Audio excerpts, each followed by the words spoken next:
మహాశివరాత్రి ఫెస్టివల్ని పురస్కరించుకొని మనం ఈరోజు ఇక్కడ ఆర్డీఓ గారి ఆఫీసులో సమావేశాన్ని ఏర్పాటు చేయడం జరిగింది. మన నియోజకవర్గంలో ప్రధానంగా ఈ మండలంలో దైద మన నియోజకవర్గంలోనే ఒక ఫేమస్ టెంపుల్, ఎక్కువ మంది ఈ టెంపుల్కి వచ్చే అవకాశం ఉంది కాబట్టి దాని మీద కూడా మనం ఎక్కువగా రివ్యూ చేశాం. అదేవిధంగా గోగులపాడు, దాన్ని మనం అక్కడికి దాచపల్లి మండలం వస్తే మాదినపాడు, సారంగపల్లి అగ్రహారం నియరెస్ట్లో సారంగధరి టెంపుల్ ఒకటి ఉంది. అక్కడ కూడా 10,000 పైన 20,000 దాకా అక్కడ కూడా వస్తారు. అక్కడ కూడా మనం ఏర్పాట్లు అది కూడా డిస్కస్ చేసాం. తర్వాత స్థానికంగా ఉన్న అధికారులు కూడా దాన్ని ఒకసారి ఫీల్డ్ విజిట్ చేసి అది కూడా చేయడం జరుగుతుంది. దెన్ మోర్జంపాడు మొగ్గమనేశ్వర స్వామి టెంపుల్ అక్కడ చాలా ఇంపార్టెంట్ టెంపుల్. అదేవిధంగా అక్కడ ఏర్పాట్లు కూడా లాస్ట్ ఇయర్ కూడా మనం చాలా బాగా చేయడం జరిగింది. ఈ సంవత్సరం కూడా అక్కడ కూడా ఎటువంటి ఇబ్బంది లేకుండా ఏర్పాట్లు చేయడం జరుగుతుంది. దాని తర్వాత గుత్తికొండ కూడా ఇది ఒక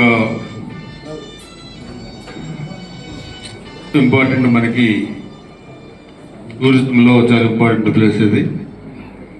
మనకి అక్కడ బొర్రా గుహలు ఏదైతే ఉన్నాయో ఇక్కడ ఈ గుత్తికొండలో కూడా ఈ కేవ్స్ కూడా దీన్ని కూడా మనం టూరిజంలో డెవలప్ చేయాలనేది కూడా మనం డిసైడ్ చేసాం.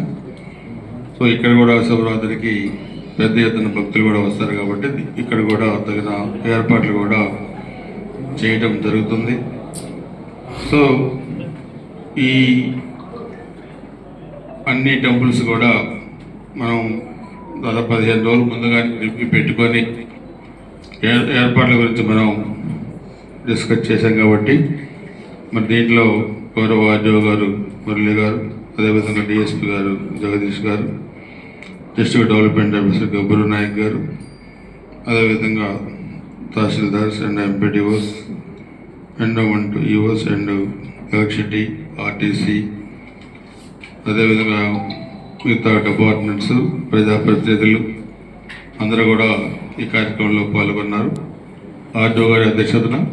అదేవిధంగా ఏ మండలంలో టెంపుల్స్ ఉంటే అక్కడ స్థానికంగా ఉండే తహసీల్దార్ గారు, ఎండిఓ గారు అండ్ ఎండోమెంట్స్ వాళ్ళు, పోలీస్ అందరూ కలిసి అక్కడ కోఆర్డినేషన్ కమిటీలు వేసుకొని మనకి